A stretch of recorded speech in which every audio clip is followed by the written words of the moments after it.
Hi viewers, இந்த உலகத்திலே உள்ள மிகவும் ஆபத்தான சில வேலைகளை பத்தி தான் இந்த ஒரு வீடியோல பார்க்க போறோம். இந்த வீடியோல நம்ம ஆறாவதா பார்க்க போறது crocodile ஸ்டண்ட் மேன். முதல்லன்றது எவ்வளவு ஒரு ஆபத்தான ஒரு மிருகம். அந்த ஒரு மிருகத்துக்கிட்ட மனுஷங்க போனா அது கொண்டே விடும். அதுலயும் சிறப்பா சியாமெசி crocodile ஒன்று இருக்கு. ரொம்ப ரொம்ப கொடிய மிருகம். இந்த முதல்ல 4 மீட்டர் அகலமும் கிட்டத்தட்ட 64 பல்லு கொண்டு சாம்பிரான் எலிஃபண்ட் கிரவுண்ட் அண்ட் ஜூல உயிர் வாழ்ந்துட்டு வருது. இந்த ஒரு crocodileக்கு அங்க இருக்கிறவங்க நிறைய ட்ரைனிங் எல்லாம் கொடுத்துருப்பாங்க. ஏன்னா இது வச்சு நிறைய வித்தெல்லாம் காமிச்சு பணம் நிறைய சம்பாதிப்பாங்க. இதெல்லாம் பாக்குறப்ப அந்த ஆள் யாரா இவனெல்லாம் எதுவுமே கடிச்சிராதா அப்படின்னு தானே நம்மளுக்கு எல்லாம் தோணும். ஆனா செம்மையா ட்ரைனிங் எல்லாம் கொடுத்துருப்பாங்க. இவன் மண்டையே வாயில விட்டாலும் இவனுக்கு ஒண்ணுமே ஆகாது. இது மாதிரி நிறைய ஷோ காமிக்கலாம்னு சொல்லி அந்த ஒரு ஜூ நிறுவனம் முடிவெடுக்கிறாங்க. 1985ல இந்த ஒரு crocodile வச்சு ஒரு நாளைக்கு 2 ஷோ நடத்திருக்காங்க.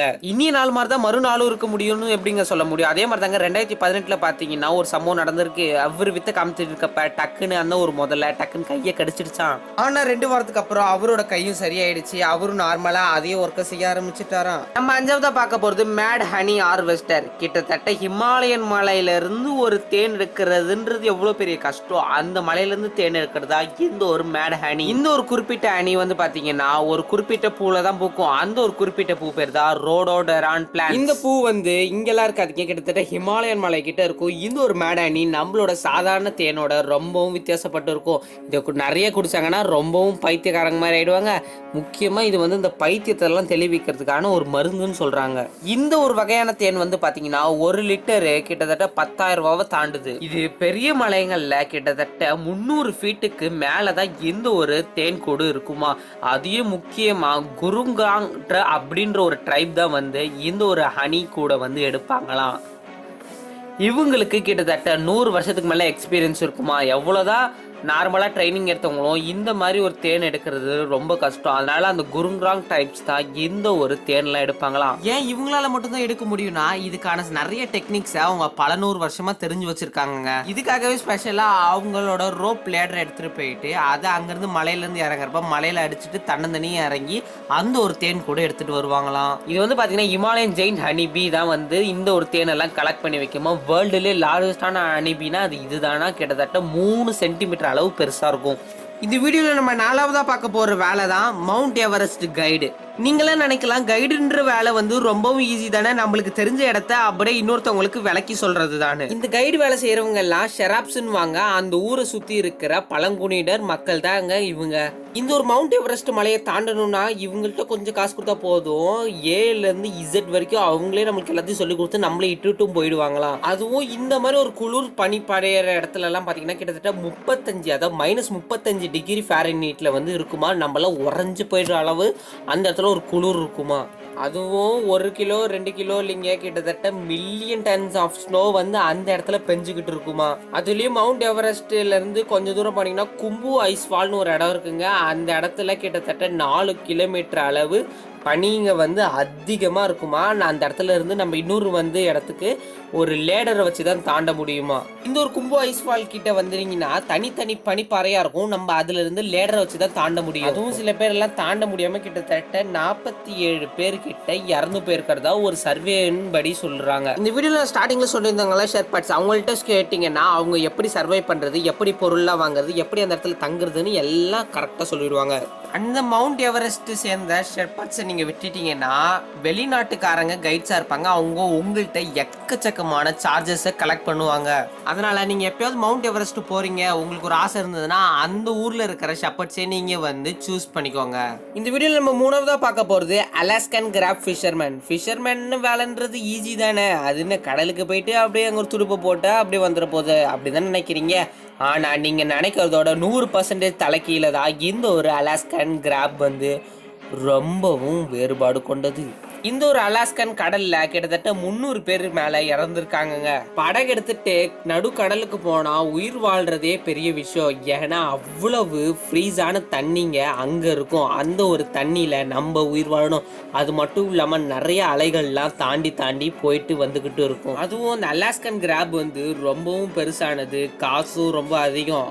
அந்த ஒரு நண்டை பிடிக்கிறதுக்குள்ள நம்ம உயிர் போயிடக்கூடாது. நம்ம உயிரையும் பிடிச்சிக்கிட்டு அந்த நண்டையும் பிடிச்சாதான் நமக்கு காசும் கிடைக்கும். கிட்டத்தட்ட பாகுபலியில அந்த கப்பல்ல வர மாதிரி மெதுவாலாம் போவாதுங்க. அந்த பைரட் ஆஃப் ஷிப்ல வர மாதிரி ரொம்பவும் கஷ்டமானதுதான் இந்த ஒரு அலாஸ்கன் கிராஃபிஷை பிடிக்கிறது. இங்க வந்து பாத்தீங்கன்னா தண்ணியும் ரொம்ப உறைஞ்சு போய் தண்ணி ஐஸ் வாட்டர் மாதிரி வரும், மேல இருந்து ஸ்னோ வந்துகிட்டே இருக்கும். இந்த இடத்துல நீங்க சர்வே பண்றது கிட்டத்தட்ட 99% கஷ்டம் தாங்க. ஆனால் இந்த இடத்துல இருந்து நீங்கள் கிராஃபிஷை பிடிச்சிட்டு வந்து அந்த ஊரில் வித்துடுறீங்கன்னு வச்சுக்கோங்களேன், உங்களுக்கு அந்த ஊர் நாட்டு சம்பளம் படி கிட்டத்தட்ட $50,000 ஒரு வருஷத்துக்கு கிடைக்குமா? இதோட ஒர்த்து உங்களுக்கு இன்னும் புரியலனா, நம்மளோட தமிழ்நாட்டில் இருக்கிற காசிமேடு ஃபிஷ்ஷு எவ்வளோ ஃபேமஸ் ஆனது, அதே மாதிரி தாங்க வெளிநாட்டில் அலாஸ்கன் கிராஃபிஷ்ன்றது அவ்வளோ ஒர்த்தானதான். இந்த வீடியோவில் நம்ம ரெண்டாவதா பார்க்க போகிறது அண்டர் வாட்டர் வெல்டர். இது வரைக்கும் நம்ம ஏதோ கிரில் கேட்டியோ இல்லைன்னா ஏதோ காரை தானே வெல்டு பண்ணி பார்த்துருக்கோம். கடல் கடியில் கப்பலை இல்லைன்னா வேற ஏதாவது வெல்டு பண்ணி பார்த்துருக்கீங்களா? தண்ணி கடியில் வெல்டு பண்ணுறது தான் இவங்களோட மெயின் வேலையே. அதுலேயும் இவங்க கடல் கடியில எல்லாம் போய் வேலை செய்கிறப்ப முக்கியமாக போர்பெர் ஈகிள் அப்படின்ற ஒரு பெரிய ஷார்க் வந்து இவங்கள ரொம்பவும் தொல்லை பண்ணுமா. நீங்களாம் நினைக்கலாம் இவன் என்னடா இப்படி ஒரு உருட்டுறானே அப்படின்னு. அப்படியெல்லாம் இல்லைங்க, உண்மையாக கடலுக்கு அடியில் போய் வேலை செய்கிறப்ப அந்த இடத்துல நிறைய ஷார்க் சுறா மீன் வந்து தொல்லை பண்ணுமா. அதிலெல்லாம் இவங்க இருந்து சமாளிக்கிறதுனால தான் இவங்களுக்கு மாதம் இல்லைங்க வருஷம் ஒரு $100,000 $200,000 வரைக்கும் இவங்களுக்கு தராங்க. அதுலேயும் இவங்க எல்லாம் இன்னும் நல்லா வேலை செஞ்சாங்கன்னா கிட்டத்தட்ட 3 மடங்கு உயர்த்துவாங்களாம். ஆனால் கடலுக்கு நடுவில் போய் வேலை செய்கிறது ரொம்பவும் கஷ்டம். அந்த இடம் ரொம்பவும் இருட்டாகும். உங்கள்கிட்ட லைட்டு கன்ஃபார்ம் இருக்கணும், அந்த லைட்டில் சார்ஜ் இருக்கணும், நடுவில் சார்ஜ் போயிடக்கூடாது. அப்படி லைட்டு போகிறது மூலமாக நிறைய குட்டி மீன்கள் அட்ராக்டிவ் ஆகி வரும்.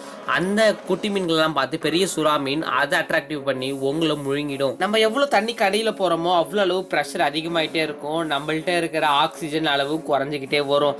அதுலேருந்து நம்ம சர்வைவ் பண்ணி அந்த இடத்துல வெல்டிங் பண்ணுறது ரொம்ப ரொம்ப ரொம்ப கஷ்டமாக வேலை. அந்த கடல்ல இருந்து நைட்ரோஜன் வந்து அதிகமா வெளில வருது. கொஞ்ச நேரம் தான் நீங்க அங்க இருக்க முடியும். உங்களோட பிளட் செல்ஸ் எல்லாம் சீக்கிரமா பாதிப்படைய ஆரம்பிக்கும். நம்மளோட கையெல்லாம் அப்படியே உறைஞ்சு போன மாதிரி ஆயிடும், குளிர் அதிகம். இது மூலமா உங்களுக்கு தலைவலி, கைவலி, கால்வலி, நிறைய எக்கச்சக்கமான பிரச்சனைகள் வரதுக்கு வாய்ப்பு இருக்கு. அப்படியே நீங்க உயிரோட வந்துட்டீங்கன்னா உங்களுக்கு தாங்க அவ்வளோ பெரிய சேலரி தருவாங்க. நம்மளோட வீடியோல முதல்ல பார்க்க போறது லைட் ஹவுஸ் கீப்பர். இந்த ஒரு லைட் ஹவுஸை பத்திரமா பாத்துக்கிறவங்களுக்கு எக்கச்சக்கமான சம்பளம்னு சொன்னா யாருங்க பாத்துக்காம இருப்பீங்க?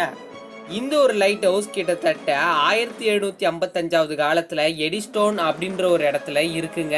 இந்த ஒரு இடத்த கிட்டத்தட்ட 95 வயதான ஹென்ரின்ற ஒருத்தர் பார்த்துக்க வந்திருக்காரு. மேலே வந்து தீப்பிழம்பு கக்கிக்கிட்டே இருந்திருக்கு. அதாவது இந்த ஒரு லைட் இருந்தாதான் அங்கே இருக்கிற சிக்னல் வரும். அங்கேருந்து ஒரு தீப்பிழம்பு அவரோட வாயில பட்டு அதிர்ஷ்டவசமாக தப்பிச்சிட்டாரு. ஆனால் அங்கேருந்து கிட்டத்தட்ட 12 நாள் கழிச்சு இறந்து போயிடுறாரு. அவரோட வயிற்று கீழே இருந்து ஒரு பெரிய இரும்பு ராட் எடுக்கிறாங்க. அதனால இந்த ஒரு லைட் ஹவுஸை பத்திரமா பார்த்துக்கிட்டு இருந்தது ரொம்ப கஷ்டமான காரியம். இதில் இருக்கிற லைட் எப்பயுமே நின்றவே கூடாது, இது எரிஞ்சுக்கிட்டே இருந்தாதான் அதை பார்த்து கப்பலுங்கள்லாம் கரெக்டாக கரையை நெருங்கும். இதே மாதிரி சம்பவம் இன்னொன்று நடந்திருக்குங்க. ரோட் ஐலாண்ட் அப்படின்ற ஒரு இடத்துல கிட்டத்தட்ட 50 வயசான ஒரு ஆள் 1938 வால்டர் அப்படின்றவர் தான் இவரோட பேரா இருந்திருக்கு. இவரோட கண்காணிப்புல இருந்திருக்கு இந்த ஒரு லைட் ஹவுஸ். இந்த இடத்துலயும் செமையான அலைகள்லாம் அடிச்சிருக்கு. நார்மலா லைட் ஹவுஸ் இருந்தாலே அலைகள் வந்துகிட்டு இருக்கும். இந்த ஒரு இடத்துல தான் ரொம்ப பெரிய பிரச்சனை நடந்திருக்கு. கிட்டத்தட்ட ரொம்ப அலைகள் வந்து இந்த ஒரு லைட் ஹவுஸை நாசம் பண்ணிடுச்சு. இந்த ஒரு லைட் ஹவுஸ்க்குள்ள தான் அந்த ஒரு வால்டரும் இருந்திருக்காரு. வால்டர் கழுத அதோட ஓவர் ஆயிடுச்சு. அதனால இந்த ஒரு லைட் ஹவுஸை பராமரிக்கிறதும் பார்த்துக்கிறதும் ரொம்ப ரொம்பவும் கஷ்டமான விஷயம். ஆனால் இதை பார்த்துக்கிறவங்களுக்கு கிட்டத்தட்ட $45,000 per இயருக்கு கிடைக்குது. வீடியோ பார்த்துக்கிட்டு இருக்க நீங்க என்ன வேலை செய்றீங்கன்றதை மறக்காம கமெண்ட் பண்ணிடுங்க. இந்த வீடியோ பற்றி லைக் பண்ணுங்க, ஷேர் பண்ணுங்க, மறக்காம நம்ம சேனலை சப்ஸ்கிரைப் பண்ணுங்க. இன்னொரு அமேசிங்கான வீடியோவில் பார்க்கலாம். டாடா பை பை, see you.